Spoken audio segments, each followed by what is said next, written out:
పల్లెకల వేదికగా శ్రీలంకతో జరిగిన తొలి టీ20లో 43 పరుగుల తేడాతో భారత్ ఘన విజయం సాధించింది.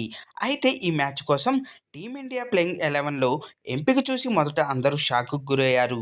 అందుకు కారణం జింబాబ్వే సిరీస్‌లో దారుణంగా విఫలమైన రియాన్ పరాగ్‌కు ఈ మ్యాచ్‌లో తుది జట్టులో చోటివ్వడమే. ఫామ్‌లో ఉన్న ఆల్రౌండర్లు శివం దుబే, వాషింగ్టన్ సుందర్‌లను పక్కన పెట్టి మరీ పరాగ్‌కు ఛాన్స్ ఇచ్చిన జట్టు మేనేజ్మెంటు చాలామంది ఆగ్రహానికి గురయ్యింది.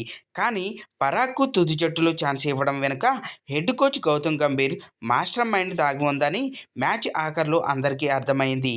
ఈ మ్యాచ్‌లో రియాన్ పరాగ్‌ను పార్ట్ టైమ్ బౌలర్‌గా ఉపయోగించాలని గంభీర్ ముందే నిర్ణయించుకున్నాడంట. అందుకే పరాగ్‌కే తొలి ప్రాధాన్యతను గౌదీ ఇచ్చాడు. గౌదీ ప్లాన్ సూపర్ సక్సెస్ అయింది అనే చెప్పుకోవాలి. బ్యాటింగ్‌లో విఫలమైన రియాన్ పరాగ్ బౌలింగ్‌లో సత్తా చాటాడనే చెప్పాలి. వికెట్ కాస్త స్పిన్‌కు అనుకూలించడంతో లంక ఇన్నింగ్స్ 17వ ఓవర్ వేసేందుకు పరాగ్‌ను కెప్టెన్ సూర్యకుమార్ యాదవ్ తీసుకువచ్చాడు.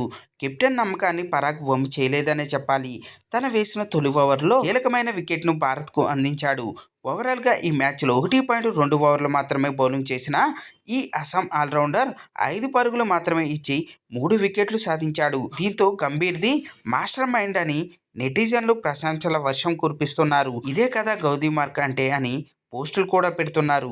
ఫ్రెండ్స్, దీనిపై మీ అభిప్రాయాలు కింద కామెంట్స్ రూపంలో తెలియజేయండి. చూశారు కదా ఫ్రెండ్స్, ఈరోజు టాపిక్. ఈ వీడియో కనుక మీకు నచ్చినట్లయితే లైక్ చేయండి, మీ ఫ్రెండ్స్తో షేర్ చేసుకోండి, ఎలా ఉందో కామెంట్ పెట్టండి.